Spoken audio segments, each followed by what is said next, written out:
Good afternoon, YouTube, and welcome back.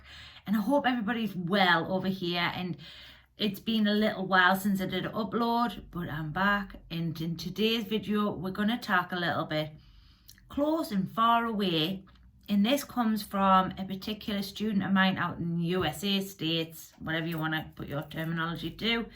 And what she asked me was, why is it, Danielle, that some communicators feel right over there and some feel as if they're more or less smacking you in the face when you're doing communications? And I suppose this is a really good question, and one that I do hear quite a lot sort of in my training classes and coaching circles and all these types of things. And there's a couple of different reasons which I'll go through with you, and then we can sort of, you maybe discuss it in the comments box, let me know what you think. And if there's any sort of videos you want me to do here on the channel, then please do get in touch with classescourses@gmail.com, and I'll endeavour to do them videos for you.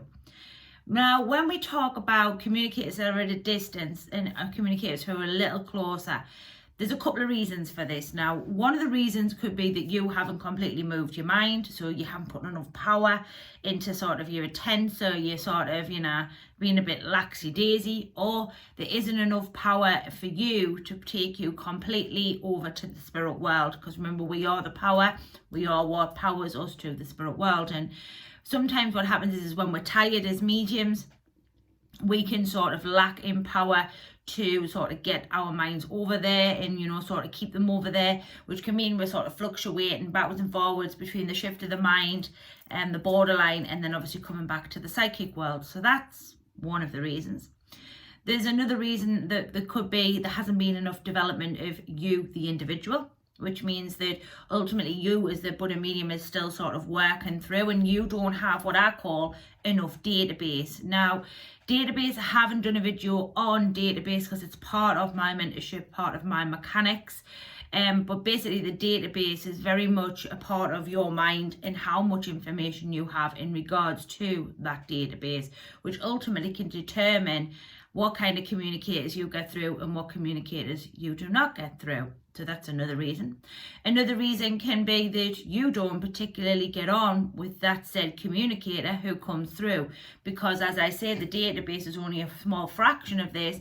Also, we have to understand that every loved one is working on a different vibration, as is you, the individual. Now, what we have to understand is every day as a medium, we're altering and changing. So our auric field's changing, we are changing depending on where your mind is, depending on what you've got on in respect to family, what you've got on your day-to-day life, all governs what goes on inside of here.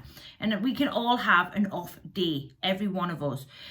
And sometimes that just is part and parcel of this particular said topic. Now, the other one can be that every communicator in the spirit world has free will.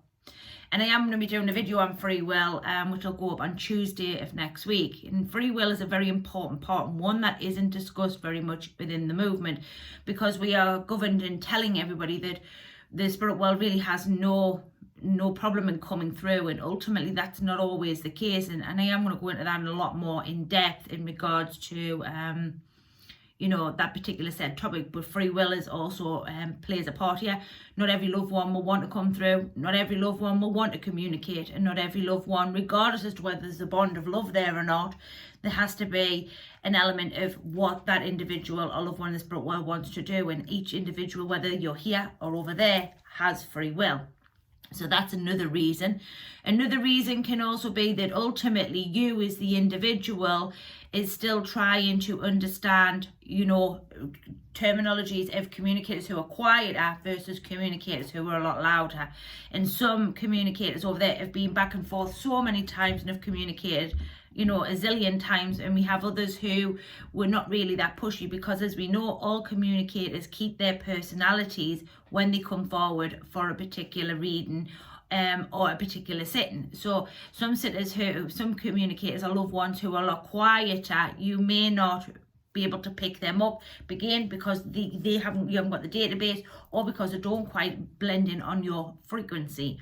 So these are a few of the reasons as to why we always have to look at the medium and how much development has been done within the medium. And I will always take that first and foremost, but we also have to have an element of the spirit world here. And while some may not agree with this video, and I'm okay with that, I will always express the need for free will with communicators, and when they come through, and if and how they come through, and why some may feel at a distance and others may not. Another reason, just a thought there from the spirit world before I wrap this very short video up, it could be that they need time to learn to communicate. Now, every medium's mind is different. Every loved one is different, which means that every communicator or loved one in the spirit world has to understand how that medium's mind's working. And I have actually seen loved ones turn up days, weeks prior to a sit-in or to a demonstration, because they're having to understand how that particular medium's mind may work and how that medium's mind may differ through to other mediums in which they've worked with previously. So for me, these are just some of the particular answers I can give to the student out in the US, and maybe for a few others of you who are here on the channel, and maybe these are some of them that can sort of help you understand a little bit more about this said topic. Don't beat yourself up about it when some feel at a distance and some don't. What you have to understand is every medium, and I'm going to say this to you as well, you can't read for everybody. Many of us think that we are invincible and that we can get anybody out the spirit world and we can read for everybody. Unfortunately, that is not the case. And when we learn to be more understanding of the fact that that is the case, and that we have the ability to understand that the spirit world is in play here just as much as the medium and the medium's mind, we will understand a little bit more about why some communicators feel a distance and some do not. So in answer to the question of the lady in the States, I hope this has answered some of your question. Please do let me know what you think in the comments box. Give this video a like, a share, a subscribe, and I'll see you all on Tuesday. Have a great weekend. It's a pleasure as always.